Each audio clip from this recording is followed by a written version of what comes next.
Film एक सच्ची कहानी पर बनाई गई है। शुरू में ये बताया जाता है कि जून 1940 में जर्मन ने फ्रांस पर कब्जा किया। बेसिकली इस फिल्म की कहानी एक किरदार एवन यॉन से स्टार्ट होती है, जो कि गाड़ी में जा रहा होता है और पीछे आने वाले कैनन के सोल्जर इस आदमी को इन्वेस्टिगेशन के लिए ले जाते हैं। वो लोग समझते हैं कि ये वॉर सेलर है, उसे जाने दिया जाता है। गाड़ी लेकर वो ऐसी जगह जाता है जहाँ बहुत से एयरप्लेन्स खड़े होते हैं और वहाँ एक रूम में एंटर हो जाता है। वहाँ एक आने वाला ऑफिसर बताता है कि जंग खत्म हो गई है और इंग्लैंड में मरने से बेहतर है तुम फ्रांस में रहो। ये कहकर वो चला जाता है। वहाँ पास खड़े कुछ जर्मन के ऑफिसर पायलट ऑफिसर्स बात कर रहे होते हैं। जैसा कि वो कहते हैं कि प्लान्स हमारे पहले से ही तैयार हैं। पहली बात, हम रॉयल एयरफोर्स को तबाह कर देंगे। फिर पास खड़े एक एयरप्लेन में एवन जाकर बैठ जाता है और उसको ले जाता है। पायलट ऑफिसर इसको रोकने के लिए भागते हैं, लेकिन एवन चला जाता है। नेक्स्ट सीन में पायलट ऑफिसर ऑफिस की जगह दिखाई जाती है जहाँ एयर अटैक्स हो रहे होते हैं। इस तरह ये स्क्वाड्रन 3 और 3 के पॉलिश पायलट्स होते हैं जो कि रॉयल एयरफोर्स को ज्वाइन करते हैं और इस तरह फॉरेन स्काइज के लिए जंग लड़ रहे होते हैं। एवन के पहुंचने पर इसके साथी इसको बताते हैं कि हमने जंग को जारी रखा जब तक तुम वहाँ रहे।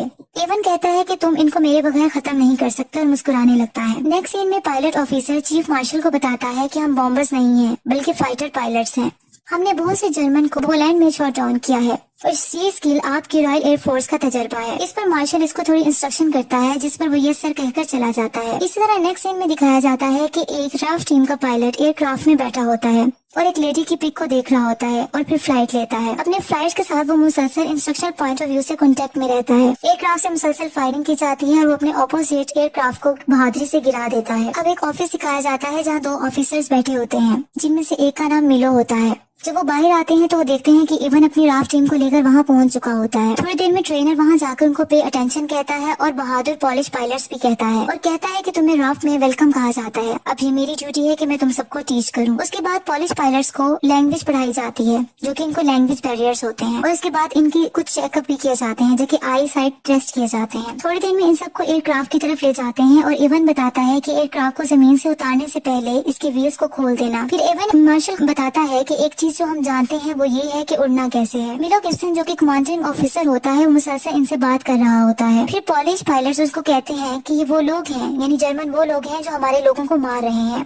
और हम कुछ नहीं कर रहे हैं। और वो आवाज लगाता है जैसे कि मेरी बीवी और एक छोटी लड़की। मिलो इनकी बातें सुनकर बहुत गुस्से में आ जाता है और कहता है कि मैं जानता हूँ कि तुम अच्छे तरीके से फ्लाइट ले सकते हो, लेकिन तुम्हारे अंदर दूसरे एट्रीब्यूट्स भी अहम हैं जो कि लाजमी होने चाहिए, जैसे कि यूनिटी और डिसिप्लिन। सिर्फ इन्हीं तरीकों से एक जेंटलमैन हम जीत सकते हैं। ये कहकर मिलो ऑफिस में चला जाता है और अंदर जाने के बाद अपने बड़े ऑफिसर को बताता है कि इनके कुछ इश्यूज आ रहे हैं, जैसे कि एरोगेंस, इरेस्पॉन्सिबिलिटी, डिसिप्लिन इश्यूज आ रहे हैं। इस पर वो ऑफिसर कहता है कि तुम कमांडर हो, जिसको तुम्हें मैंने हर रिस्पॉन्सिबिलिटी दे दी है, इसलिए तमाम ऑपरेशन में तुम पर छोड़ रहा हूँ और मैं तुम पर रिलाई करता हूँ और तुम रिस्पॉन्सिबल होगे। मिलो बाहर आता है और वो आकर इवन से पूछता है कि कोई प्रॉब्लम तो नहीं है। उस पर इवन बताता है कि वही मसले हैं, जैसे स्पीड और वर्किंग इन रिवर्स। वो सब देखते हैं कि एयरक्राफ्ट बुरे तरीके से लैंड होता है और वो भागते हुए एयरक्राफ्ट की तरफ जाते हैं। वो देखते हैं कि एयरक्राफ्ट मिट्टी से भर जाता है, जबकि इसमें से निकलने वाला पायलट कहता है कि ये सब व्हील्स की वजह से हुआ। एक्चुअली यहाँ ये दिखता है कि ये सब एयर वार जर्मन्स के अगेंस्ट प्रैक्टिस कर रहे होते हैं, जो कि इन्होंने वहाँ वार करनी होती है। जबकि दूसरी तरफ जर्मन्स को दिखाया जाता है जो कि पायलट ऑफिसर्स होते हैं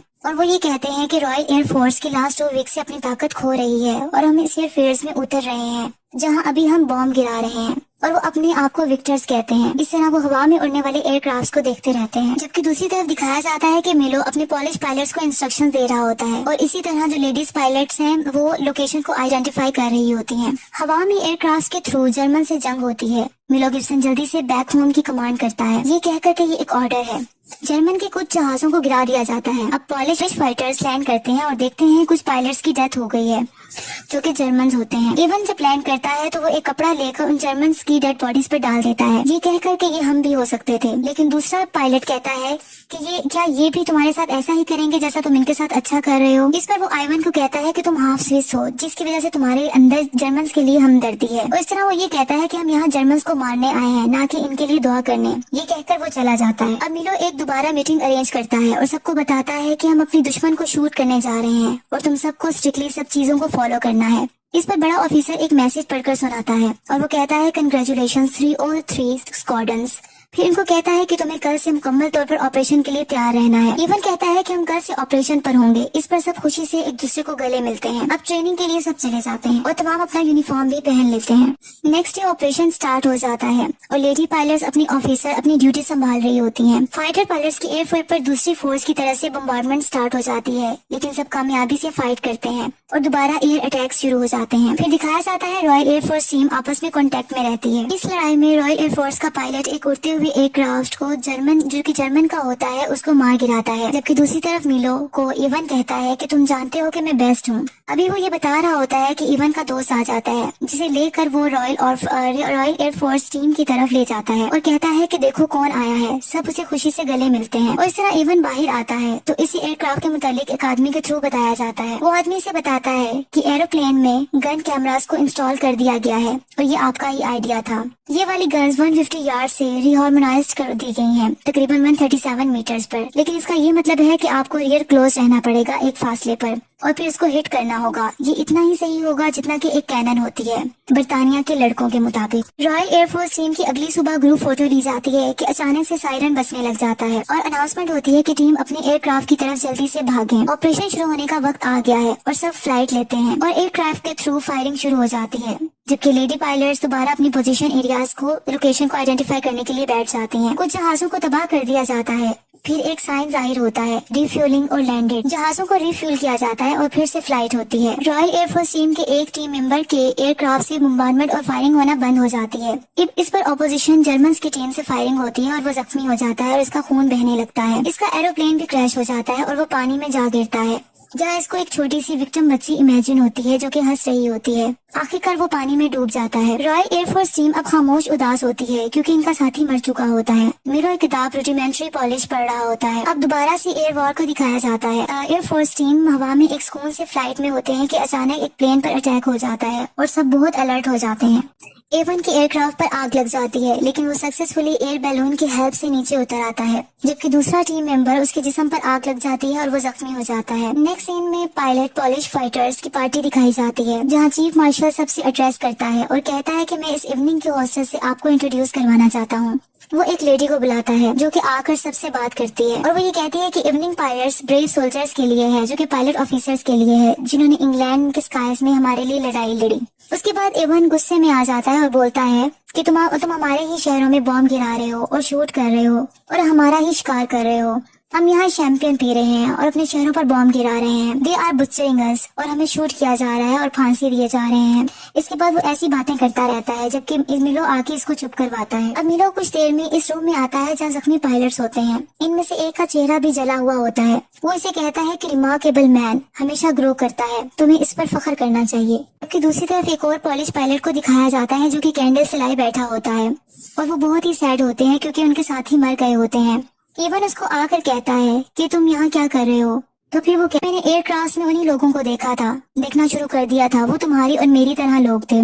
इस पर इवन कहता है कि इन प्लेन्स में लोग नहीं थे, लेकिन सिर्फ जर्मन थे, वो जर्मन जिन्होंने हमारे साथ बुरा किया था। मेरी बात सुनो, तुम्हें इन चीजों से गुजरना है। तुम अभी भी जिंदा हो, तुम सांस ले रहे हो एक जंग में, ये सबसे अहम चीज है। वो एक्चुअली इवन उसकी हौसला अफजाई उसको इनकरेज करता है। अब मिलो सब पायलट के साथ मीटिंग करता है और सब फ्लाइट ऑपरेशन पर चले जाते हैं। दूसरी एयर वॉर दोबारा शुरू हो जाती है और बहुत से जहाजों को तबाह कर दिया जाता है। अब एक रॉयल एयरफोर्स टीम के पायलट को कुछ मेमोरी जहन में आती है, जैसे कि एक बूढ़े आदमी को फायरिंग से मार दिया जाता है। अभी वो ये सोच रहा होता है कि इस पर फायरिंग हो जाती है। दूसरी तरफ एवन बहुत परेशान हो जाता है क्योंकि ये सब देख रहा होता है और गुस्से में आकर ऑपोजिशन जर्मन के जहाज को गिरा देता है।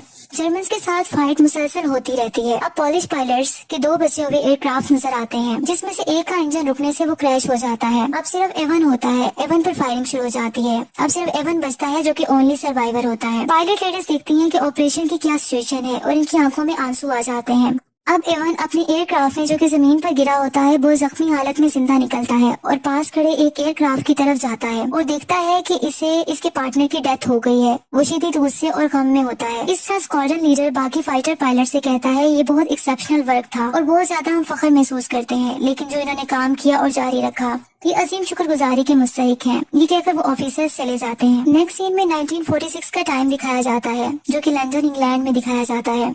इवन जहाज उड़ते हुए जहाजों को देख रहा होता है और ये भी दिखाया जाता है कि वो शायद 3 दिन में मुल्क छोड़कर शायद अमेरिका चला जाएगा। आखिर में ये बताया जाता है कि स्क्वाड्रन 303 बर्तानिया में सबसे ज्यादा स्कोर्स करने वाले फाइटर थे और 145 पॉलिश पायलट्स जिन्होंने बर्तानिया की जंग में हिस्सा लिया, इन्होंने 203 हथियारों को गिरा दिया और रॉयल एयरफोर्स को स्ट्रेंथ को कॉन्स्टिट्यूट किया।